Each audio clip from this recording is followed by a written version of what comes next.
Springfield's Rock Station Q92.9.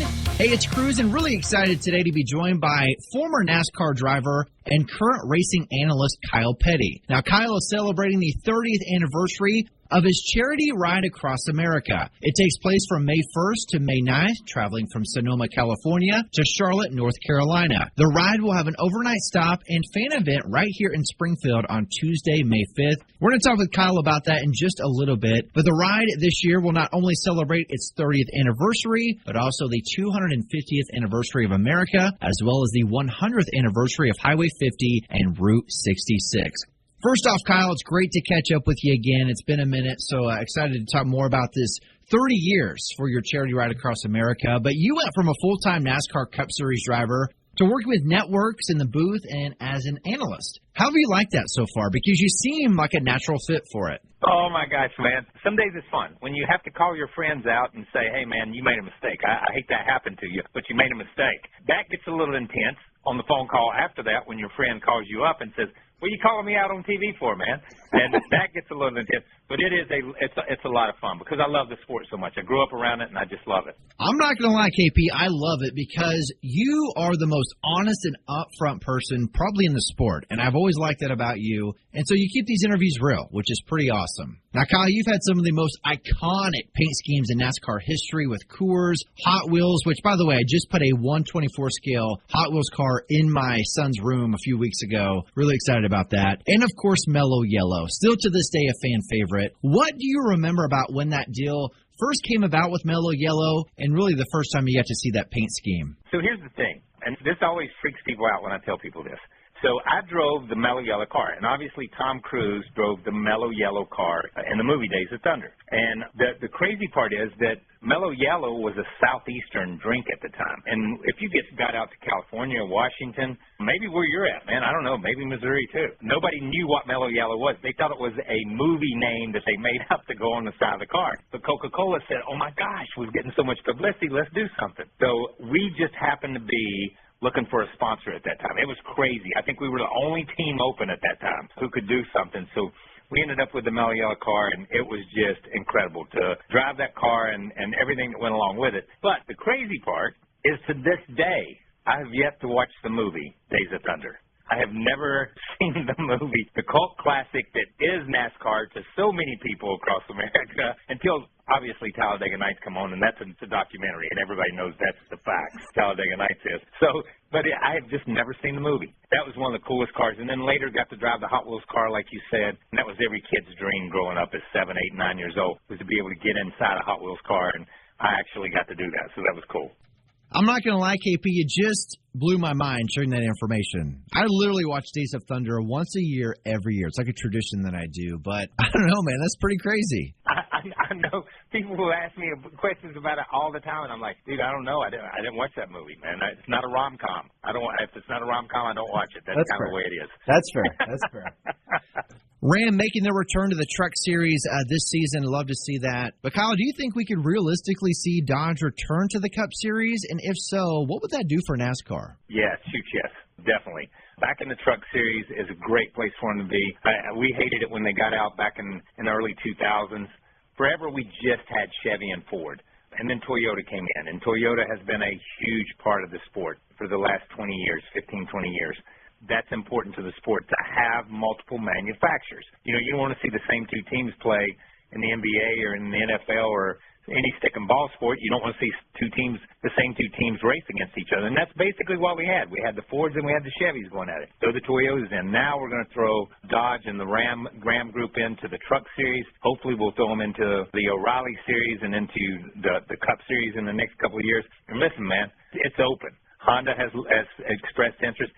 Kia has expressed interest. There's so many manufacturers out there that are looking at the sport now. I wouldn't be surprised in the next 8 or 10 years if we didn't have 2 or 3 more manufacturers. So the Kyle Petty charity ride across America has grown into one of the most recognizable charity rides in the country. What do you think has been the key to its longevity and its success?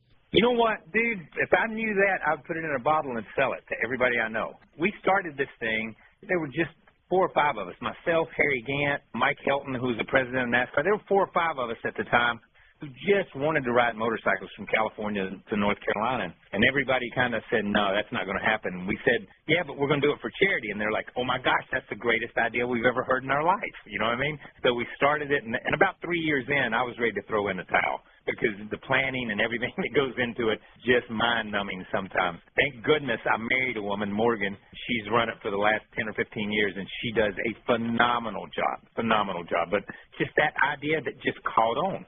It's a cross-country ride. There's 125 to 150 of us, 150 this year, so it's very limited. People won't in, and I'm telling you, man, it's just so much fun. The group of people that ride, places we go, the things we see, and it's all about sending kids to Victory Junction, to sending kids to camp totally free of charge who have serious and chronic medical conditions that can't go to a normal camp. They can't go to a YMCA camp or a Boy Scout camp or a Girl Scout camp or whatever that may be.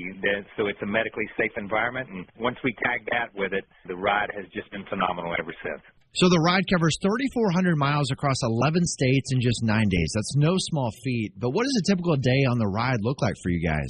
Typical day, we get up about 4:30 in the morning. We have breakfast from about 5 until 6. We meet in the parking lot about 6:30 for our meeting, and then we jump on bikes and we're out of the parking lot by between 6:30 and 7. And what we try to do is ride about 100 to 120 or 30 miles and then stop for fuel and then get off the bikes for an hour. And that's our routine. 2 hours on, maybe sometimes a little bit more. We may go as 2:15, 2.5. But for every stop we have, we take an hour off. At our lunch stop, we take an hour and a half off just to let people rest. So a lot of these days are 480, 500-mile days as we first start out. By the time we get to you, we're on the short days. We're down to 300, 320. So we're on short days by the time we get to Springfield. But those first few days are long, and every stop we make, every gas stop we make, no matter what we do, becomes a fan event because we ask fans to come out. My dad rides with us, Richard Petty, Matt Kenseth's going with us this year, Clint Boyer's going to be with us for a while, Kenny Wallace, Kenny Schrader, David Reagan. I mean, just a lot of guys. Rick Allen, who's a color guy for NASCAR. Just a good group of people, but a good group of riders. So, listen, when we roll into Springfield, man, we're taking over Bass Pro Shop over there.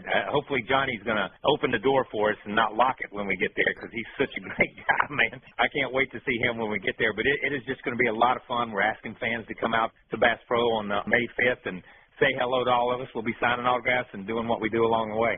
So, yeah, pretty cool. You guys have a stop here in Springfield at Bass Pro Tuesday, May 5th. Is this a free event? Is it come and go? What are the details on this, Kyle? Yeah, you need parental consent.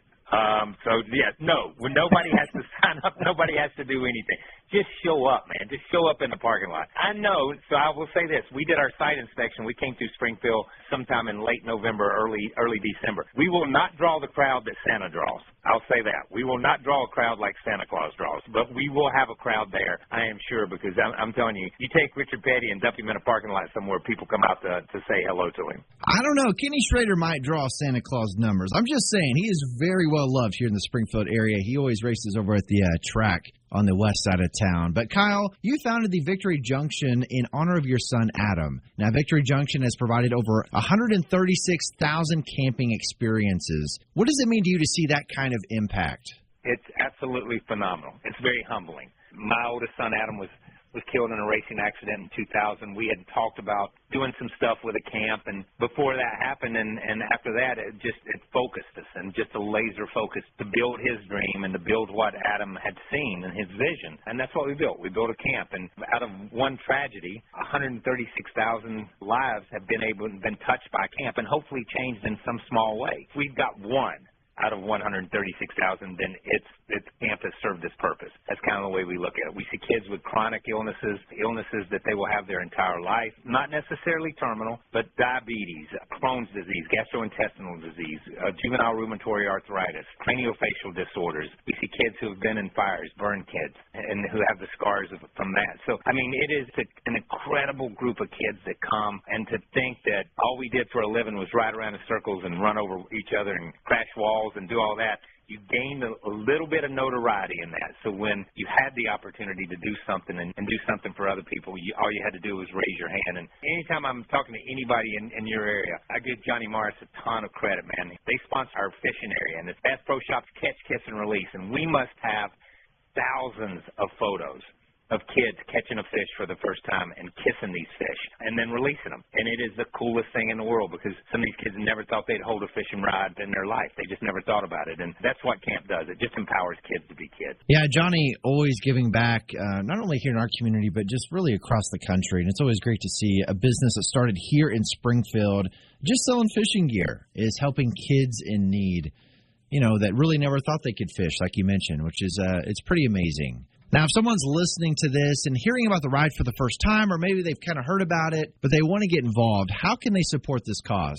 Yeah, just go to KylePettyCharityRide.com. Go to our Facebook, Instagram, X account, or any other social media that comes out but in the next 2 weeks before now in the ride. Seems like every time I turn around, there's a new social media platform that you've got to be on. And if you're not on it, you get forgotten. But yeah, it's Kyle Petty Charity Ride. Go there. We posted our route, where we're going to stop for fuel on our way into Springfield, where we're going to stop for fuel on the way out of Springfield, the amount of time we're going to be stopped, when we're going to get to Bass Pro Shop, and all of that. So it's all right there. Just come out and see us and follow us online, man. And the kind of support we ask for is prayers. You just pray for safety and take care of us along the way.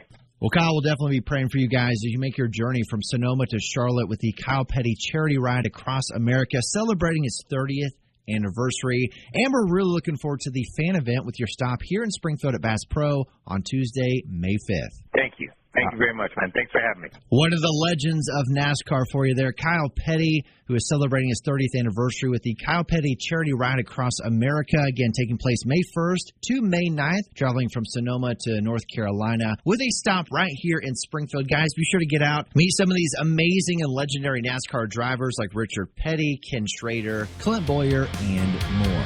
It's Springfield's Rock Station Q 92.9.